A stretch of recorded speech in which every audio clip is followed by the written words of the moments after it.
appreciate it. I want to thank Congressman Bobby Scott, a friend of mine, all of the state and local leaders who are here, who joined us today. I want to thank the men and women in uniform, the students, the faculty of ODU, and everyone else who has come throughout the Hampton Roads community. And certainly, I want to thank my friend and former colleague, Senator Tom Harkin of Iowa is here, and I don't know what you're doing here, man.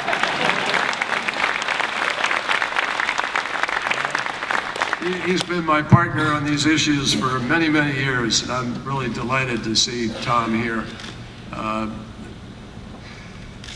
It's special for me to be here in Norfolk, which is a place where for centuries, America's fighting men and women have prepared for the missions of defense of our country, and obviously for the advancement of our ideals. And I am particularly glad to be here on the eve of Veterans Day, as we were sadly reminded just this weekend when 2 U.S. contractors doing police training in the Middle East were killed in Jordan. Americans remain on the front lines in many areas of the world, and they put their lives at risk every single day to protect our interests and to defend our freedom. And tomorrow, as we pause to honor our courageous veterans, I hope everyone will say a prayer of thanks for the men and women of our armed forces, and a prayer as well to keep them safe.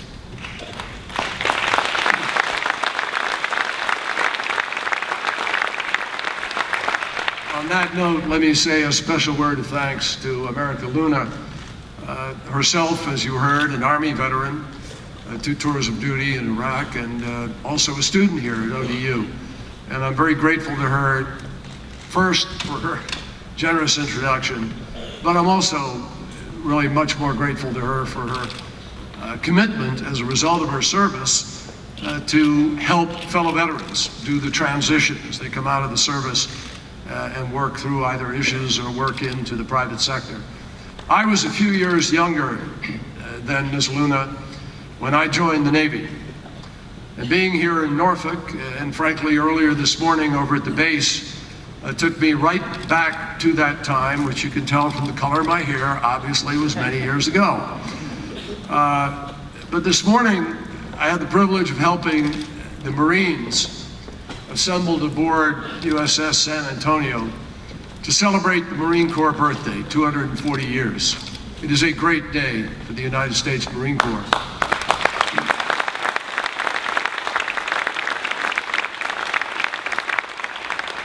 A little tough for me to see the same number of candles on their cake as I'll see on, no, I'm joking. I am very, very proud of my time in the Navy. I learned a lot. I owe the Navy a lot for what it taught me. On my first deployment to Southeast Asia, I served on a guided missile frigate in the Gulf of Tonkin. And I spent my second tour in Vietnam skippering a patrol boat in the waterways of the Mekong Delta.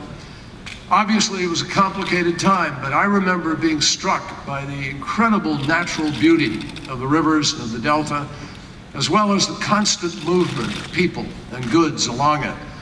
And despite the war, the Mekong was a center of commerce and a focus of daily life.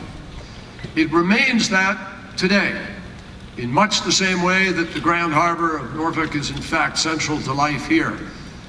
Now, during my first year as Secretary of State, I returned to Vietnam and specifically to the Mekong. It was an incredible experience, obviously, on a personal level. And while I couldn't help but recall some of the past, the principal purpose of my visit and my tour of the Mekong was the future. And today I am here to underscore a point that I also made on that trip. The future of that region and others, and particularly places near the water in every part of the world, will depend on whether we as a global community can come together to address the challenge of climate change. Now, I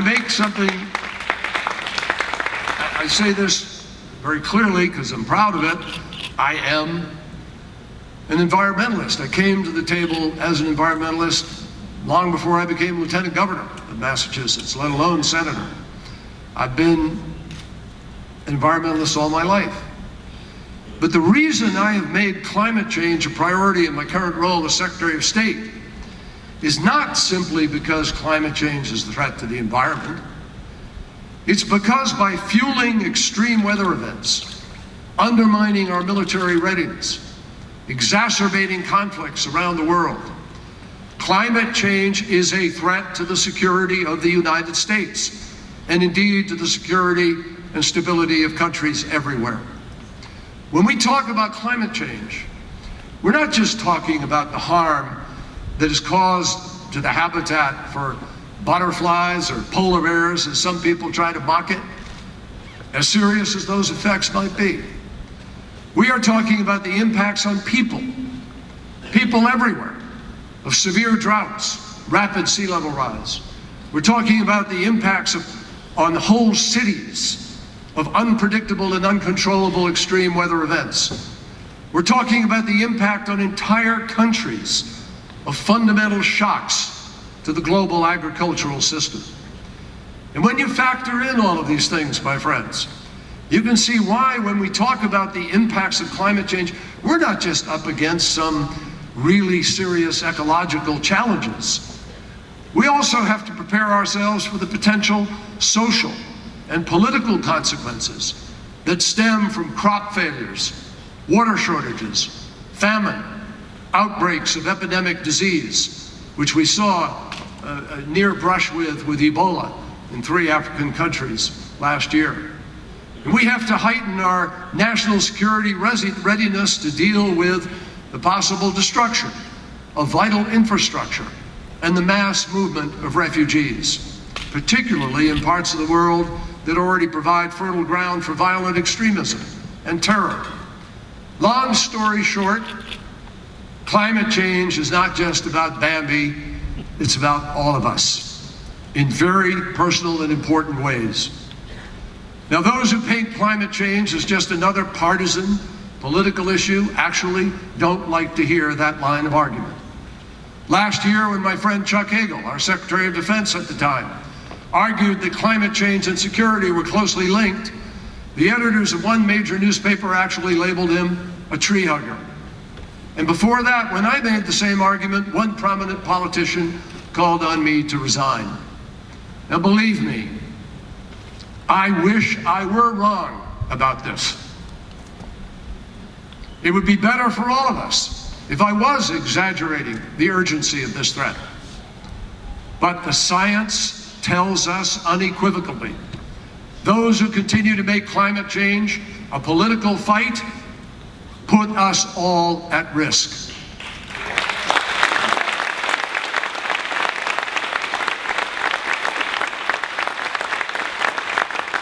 And we cannot sit idly by and allow them to do that. I'd also underscore, I have been focused on this challenge of climate change for a long time. I was at the second UN Earth Summit held in Rio way back in 1992. Even then, the call for action on pollution and clean energy was coming not just from environmental activists, but also from scientists and private sector entrepreneurs. And today, Americans advocating action on climate change come from all walks of life and both sides of the aisle. The list includes economists like former President George W. Bush's Treasury Secretary, Hank Paulson, who called climate change a crisis we cannot afford to ignore. It includes diplomats like Ronald Reagan's former Secretary of State, George Shultz, who says that on climate change, we have to be a leader. And it certainly includes military brass. Last year, a group of 16 retired 3- and 4-star flag and general officers from the Army, Navy, Air Force, and Marine Corps, who make up the Center for Naval Analysis's, CNA's Military Advisory Board, released a report on the accelerating national security impacts of climate change. Attached to the report is a letter signed by all 16 officers, imploring readers to look beyond the polarizing public discourse and understand the severity of what, I quote, so many believe to be a salient national security concern for our nation. As they put it, time and tide wait for no one. Decades of science tell us beyond any reasonable doubt that human beings are directly causing and accelerating climate change. And that unless we take bold steps now to transition away from a carbon-based economy, we are facing irreversible damage to our habitat, infrastructure, food production, water supplies, sea levels, and potentially to life itself. Now, there are some running around this country campaigning even now who refuse to acknowledge the human cause and effect on climate change because they say they themselves are not scientists. Well, you know, a lot of us went to high school and learned that the sun rises in the east and sets and revolves around its axis, and we believe it, but we're not scientists. And these people, even as they ignore the conclusions of 97% of the peer-reviewed scientific studies, several thousand studies that have addressed this issue. Others claim to accept the science that proves how and why climate change is occurring, but they refuse to give the same credence to the same science and scientists who are outlining the potentially dire consequences if steps are not taken to address it. Complete disconnect. Now, that may be a convenient way to view the challenge since it absolves us of responsibility, but it happens to also defy common sense.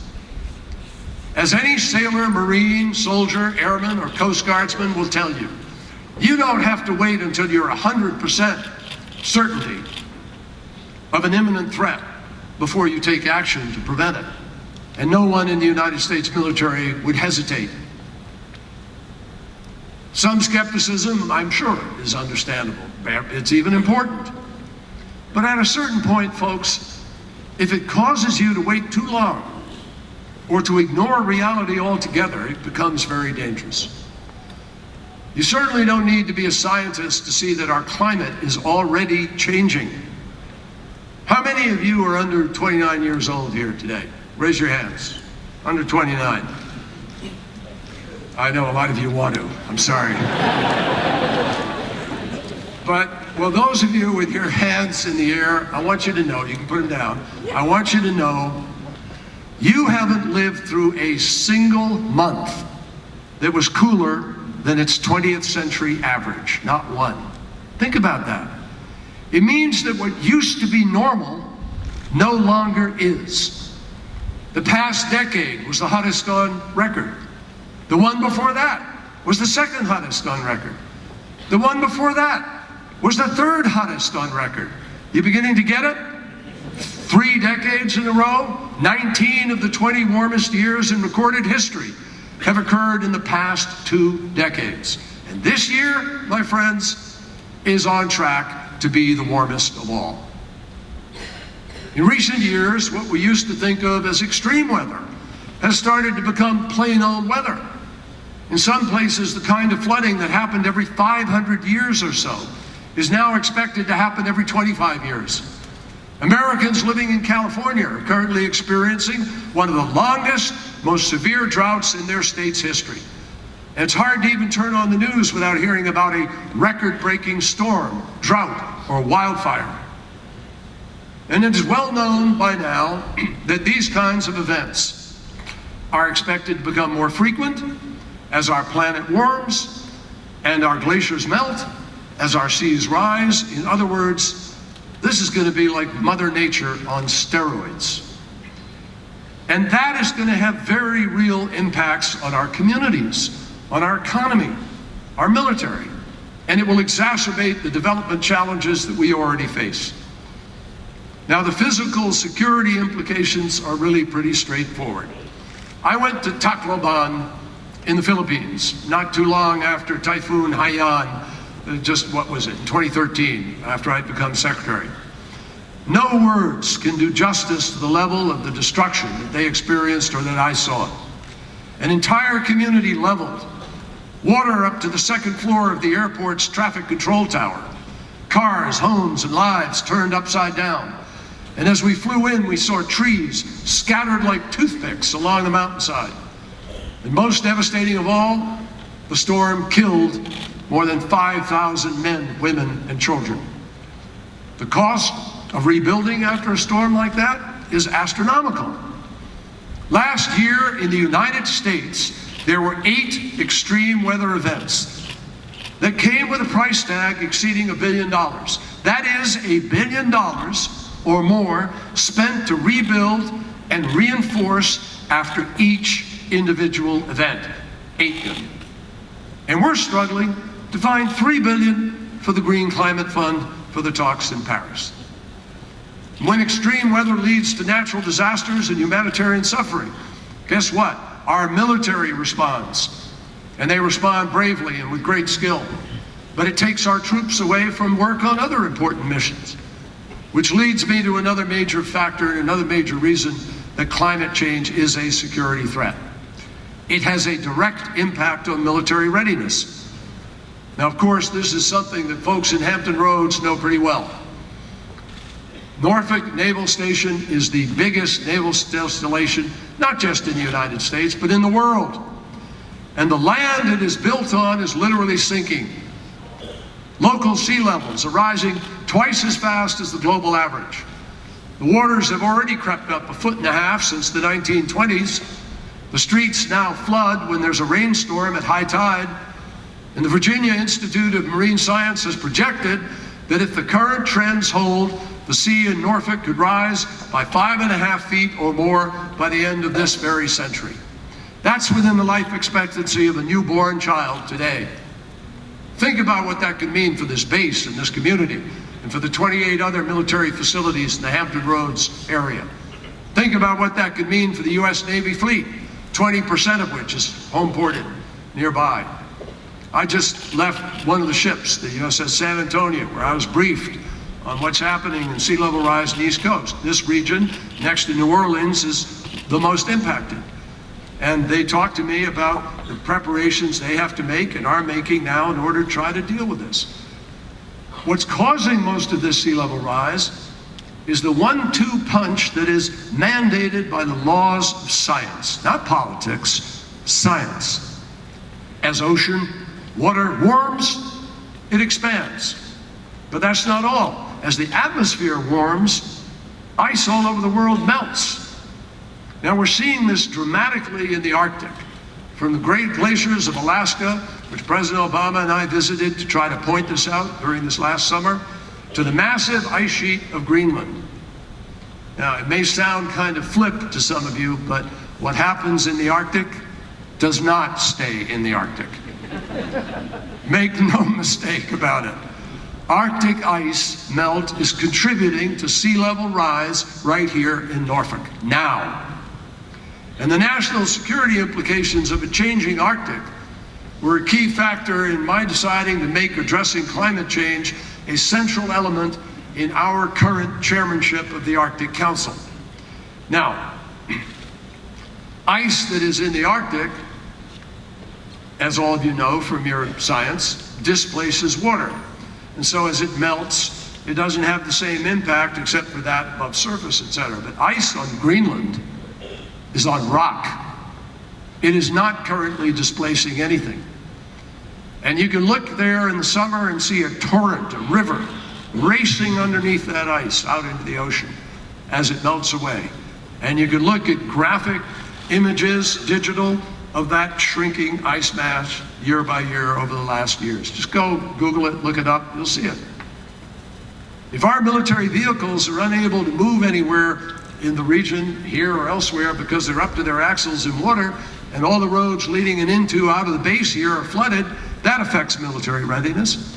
Similarly, if the high risk of wildfires prevents our troops somewhere from training with live ammunition, that affects readiness. If the permafrost our Alaska bases are built on begins to thaw out, as it is in some places, and then becomes less stable, that affects military readiness. And the direct impacts on our military's ability to defend our nation are not the end of the peril that climate change could pose to our national security. They're just the beginning. This is a point that my friend and former Senate colleague from the Commonwealth of Virginia, Senator John Warner, made eloquently and repeatedly. He was also, by the way, chairman of the Senate Armed Services Committee and Secretary of the Navy. And John said in testimony before the Senate Foreign Relations Committee, climate change is a threat multiplier, making worse the problems that already exist. And we're already seeing that happen. For example, in Nigeria, climate change didn't lead to the rise of the terrorist group Boko Haram, but the severe drought that country suffered and the government's inability to cope with it helped create the political and economic volatility that the militants exploited to seize villages, butcher teachers, and kidnap hundreds of innocent schoolgirls. Similarly, it's not a coincidence that immediately prior to the civil war in Syria, the country experienced its worst drought on record. As many as 1.5 million people migrated from Syria's farms to its cities, intensifying the political unrest that was just beginning to roil and boil in the region. Again, I am not suggesting that climate change was the primary reason for the crisis in Syria. Obviously it wasn't. The war was launched by a brutal dictator who began attacking, torturing, and barrel bombing his own people. But the drought that devastated communities across the country exacerbated instability on the ground and made a bad situation worse, and forced people to migrate, so you had a mixing in a very sectarian place, where at a sectarian time of definition, where people were exploiting that sectarianism, that made a ready pool of recruits. Just last month, a study was published indicating, quote, the combination of high temperatures and humidity could, within just a century, result in extreme conditions around the Persian Gulf that are intolerable to human beings if climate change continues unabated. Scholars suggest that access to air conditioning could well mean the difference between life and death in such hotspots as Kuwait, Qatar, the UAE. And the prospect of a hotter, drier climate throughout the Middle East and parts of Asia will place even more strain on the most precious and essential resource of all, fresh water. We've already seen tensions rise around the basins of the Nile River in Africa, the Indus River in South Asia, and of course the Mekong River in Southeast Asia. Consider that almost every country with land borders shares some international river basins with its neighbors. Historically, this has led to more cooperation than conflict, but if the water starts to disappear, and climate change is expected to significantly alter both access to and the availability of fresh water, imagine the tensions that can rise. There have been books written about war over water. Pressures and demands will steadily increase, and the future may look very different from the past. Our future national security strategy is going to be affected also by what's going on in the Arctic. The melting of the polar cap is opening sea lanes that never before existed. The potential there is already there for a global race to exploit the resources of the region. Everybody knows Russia planted a flag on the North Pole bottom. Other countries are up there, China and others, with their ships, mapping out the exploitation of resources, including oil, natural gas, fish. Economic riches tend to attract military interest as nations seek to ensure their own rights are protected. And we know, because we track it, that these countries like Russia, China, and others are active in the Arctic. China is modernizing and expanding its navy. The United States believes that all activities in the Arctic should be carried out peacefully and in accordance with the rule of law. But climate change raises the stakes, and we all need to ensure that we are taking steps to prevent competition, new competition, from leading to conflict. The bottom line is that the impacts of climate change can exacerbate resource competition. threaten livelihoods, and increase the risk of instability and conflict, especially in places already undergoing economic, political, and social stress. And because the world is so extraordinarily interconnected today, economically, technologically, militarily, in every way imaginable, instability anywhere can be a threat to stability everywhere. The kind of strife that we're talking about is not going to be contained by international borders any more than all of those refugees pouring out of Syria are contained by the borders of Europe. For one thing, areas facing unrest and instability and weak governance are breeding grounds for violent extremism. And we all know that to terrorist groups like Daesh, ISIL, Boko Haram, Al-Shabaab, Al-Qaeda, people of all nationalities, ethnicities, religions, and sects are targets. And then there's the issue of mass migration itself. People who can no longer make a decent living the way their families have for generations, by farming, fishing, herding, will have no choice but to seek other opportunities, mostly in other places. And those other places may not have the capacity to support them either. What about families who can't afford to buy food for their children because the prices are skyrocketing because of shortages? What about supermarket shelves that could be empty in various places where they don't have the kind of delivery system that we're blessed to have in our country? Those people too could become desperate and begin looking for other means to survive. Human beings are just like any other species in that regard. When our environments no longer provide us for the things that we need to survive, we will do everything we can to find a new place to live. And history has shown that, documented through the centuries. As I speak, we are in the middle of one of the worst refugee and migration crises in decades.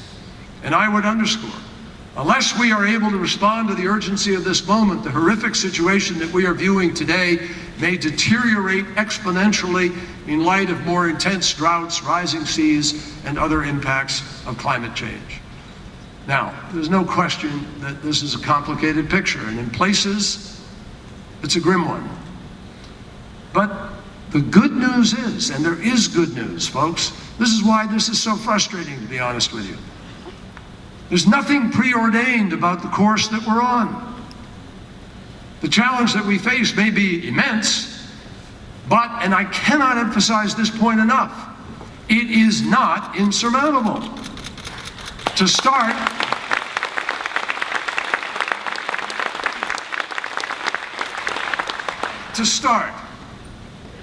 we have to do more to prepare for the impacts of climate change that we already know are coming our way. Climate change adaptation is a key pillar of President Obama's Climate Action Plan. And all federal agencies are currently doing their part to help improve our nation's resilience to climate impacts. The Defense Department has taken a number of steps to ensure that its military planning efforts take climate change into account. And the admirals and of both the Coast Guard and the Navy today who talked to me about what they're doing made it very clear about the level of whole of military effort in this regard. Geographic combatant commands now incorporate the risk imposed by current projected climate variations into their resource requirements and assessments and other operational considerations. The Department of the Navy set a goal of producing or procuring at least 50% of shore-based energy requirements from clean energy sources by 2020, and they're making steady progress.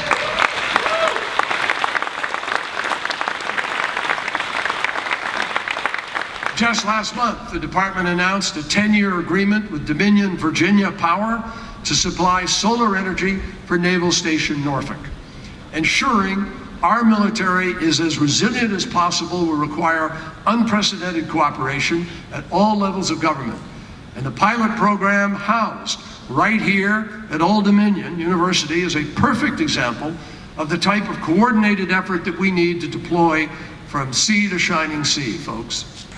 Now,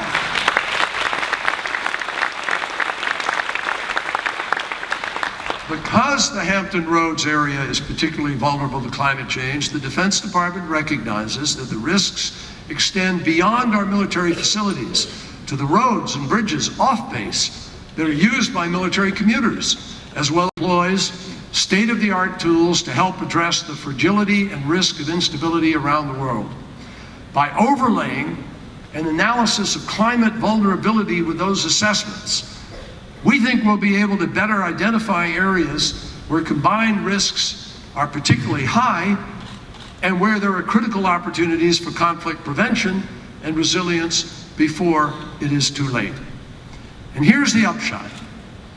If we can better identify red flags of risk around the world, we can better target our diplomacy and development assistance in order to enable those nations to become more resilient, more secure, and less likely to fall into a full-fledged war or humanitarian crisis. So there are many things. There are many things that we can do, and we are beginning to do, in order to prepare for the changes before we're too late to obviously stop them. Now, the other good thing, the worst impacts are not inevitable.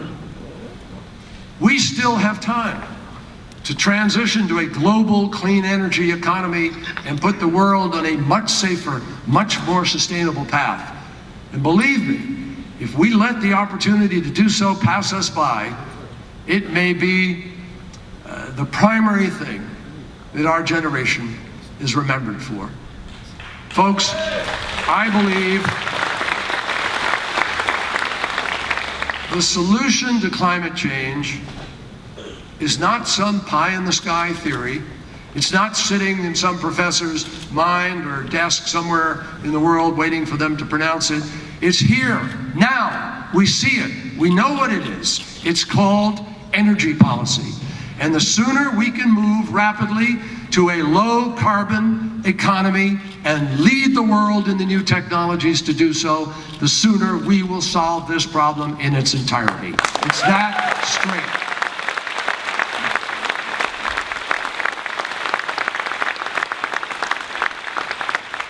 I'm proud to say that this is a challenge that President Obama has taken head on. And thanks to the bold policies that he's put in place, we are emitting less than we have in 2 decades. We've doubled the distance that our cars will go on a gallon of gas by 2025. We've tripled the wind power generation. And we have multiplied solar power generation in America 20 times over. The United States has cut our total carbon pollution more than any other country on earth. But let me be clear. We can't address this problem all by ourselves. Even if every single American biked to work or carpooled to school, used solar power panels to power their homes, if we each planted a dozen trees and did all of this at the same time, that still wouldn't be enough to counteract the carbon pollution coming from the rest of the world. This is a global challenge, and that's why we are working to offer global leadership. We can only deal with this with a global solution. But American leadership, I say to you clearly and without equivocation, American leadership is critical to global success. And President Obama and I have made this a top priority of this administration. As Secretary of State, I have made engaging the rest of the world in the fight against climate change a matter of the highest diplomatic priority. Every single meeting we have, we raise this, leading in to the Paris talks next month. And at the heart of that fight, we are seeking to reach an ambitious, durable, and inclusive agreement at the UN Climate Conference next month in Paris. That's our goal.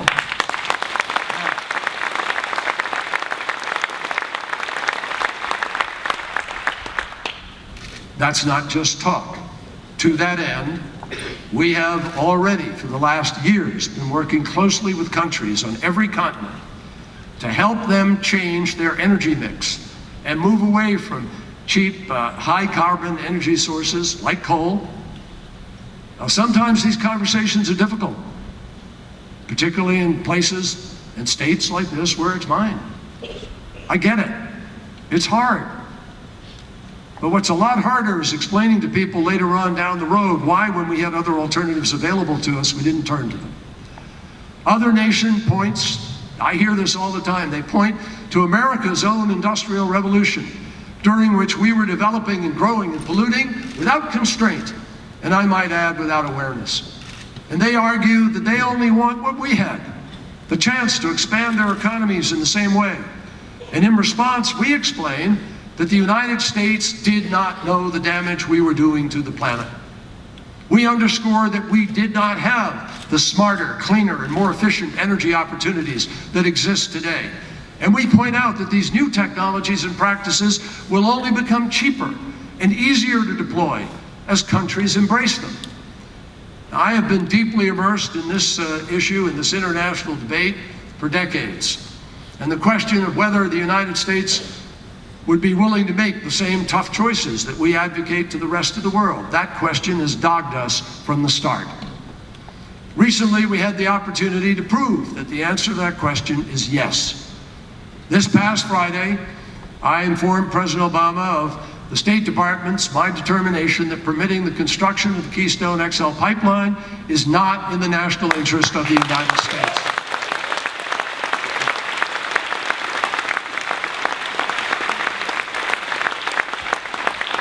Well, I know all the arguments, believe me, I know them backwards and forwards for the last year and a half, studying them very carefully. The fact is that permitting Keystone would not have been the long-term economic driver that its advocates claimed. It would not have had a measurable impact on our energy security, and it would have been basically irrelevant when it comes to gas prices for American consumers, which are already coming down, as you know. But what it would do, or would have done, is facilitate the passage into and through our country of one of the dirtiest sources of fuel on the planet. And quite simply, this is no time right now for business as usual. If we're going to lead on climate change, we shouldn't grant American legitimacy for the pioneering of a particularly carbon-intensive form of energy at a time when we should be leading the world in a different and far smarter and frankly readily available direction. That's what we ought to be doing. Already 4 times as many Americans, get this, 4 times as many Americans are employed by renewable energy companies today than they're employed by the fossil fuel industry. Clean energy job growth is happening at double the rate of the economy writ large. And the solar industry is growing at 10 times that rate. Over the next 15 years, $17 trillion is expected to be invested in energy, and the vast majority of that in clean energy. This is one of the greatest economic opportunities the world has ever seen. And if we continue to make smart choices, American businesses and American workers stand to benefit enormously. With this in mind, last month I convened the Secretary's Climate and Clean Energy Investment Forum with 300 of the world's top investors, energy innovators, and public policy experts, all focused on expanding clean energy development around the world. Make no mistake, America's choices matter to the rest of the world. I was privileged to be in Beijing last year when President Obama stood next to President Xi, jointly, side by side, to announce our respective ambitious post-2020 mitigation targets. That didn't just happen.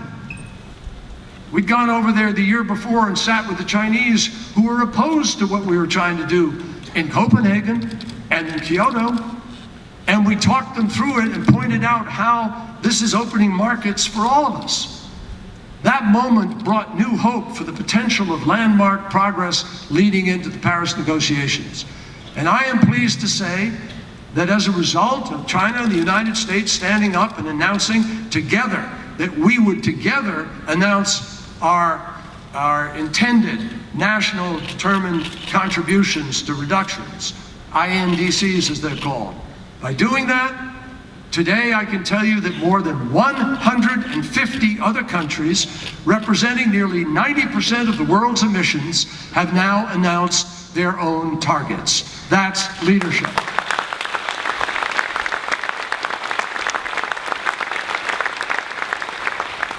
Today, an effective global climate agreement is within reach. I can't tell you that it will be good, but it's within reach. And everyone in this room, everyone in every room, for that matter, has a stake in putting the right pressure on their leaders and the global community to reach this goal. I'm not going to tell you that a global climate agreement is going to be the silver bullet that eliminates the threat posed by climate change. But the truth is, we won't eliminate it without an agreement in Paris. And the kind of agreement that we're working toward is one that will prove that the world's leaders finally understand the scope of the challenge that we are up against. It will give confidence, above all, to business leaders, to the private sector, who are uncertain about our collective commitment, and therefore in many places hesitant to invest, notwithstanding all the investment I talked about, some sitting on the sidelines. And they hesitate to invest in the low carbon alternatives because they're not yet certain that this is the direction that leaders in the world are going to move in. If we can do this in Paris, we will send that message to leaders in the world. We will send that message to citizens, to mayors, to governors, people all around who have to make the choices. And yes, safer and more secure future. Now, let me be clear. If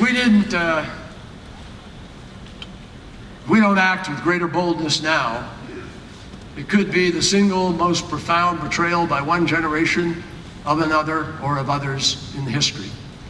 But we have to prevent that. And obviously, you can hear, I believe we can.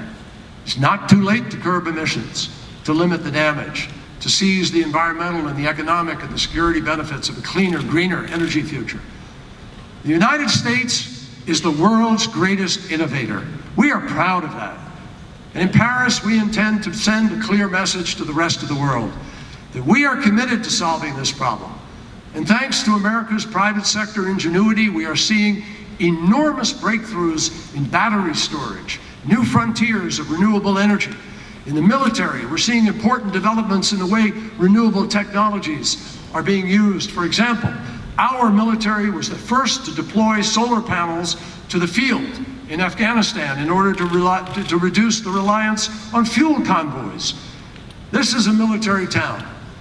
And when I was in the Navy, we used to have a saying, and I'm certain it's still used today: ship, shipmate, self. Putting the greater good above one's personal interests is second nature to most of our military men and women. And that sentiment has to guide our effort to overcome this global threat. I just tell you, folks, Tom Harkin will ratify this. I mean, if we got, or Bobby Scott, if we got one really good public benefit to come out of some of the choices you have to vote on sometimes, that was a big deal. Hard choices sometimes. It should be a no-brainer, because the benefits we get are living up to our legacy and living up to our obligation to be caretakers of the planet, given to us incidentally by the scriptures of every major religion and every major philosophy of life. This is our responsibility. So we'd live up to that. We'd create millions of new jobs, as I told you, the fastest growing sectors of the economy. We would provide better health for people, less particulates in the air, less cancer. Greatest cause of children going to the hospital in America during the summer is environmentally induced asthma. Costs us billions. So how many benefits? Health, environment, legacy, security, energy independence, all of these things come with the benefit of doing this. And if we were wrong, we'd still have all of those benefits. But if the naysayers are wrong, catastrophe. Shouldn't be a hard choice, folks. We have a moral responsibility to protect the future of our nation and our world. That is our charge. That is our duty. And for our ship, for our shipmates, all of us, and for the generations that follow in their footsteps, we have to get this right. Thank you very much.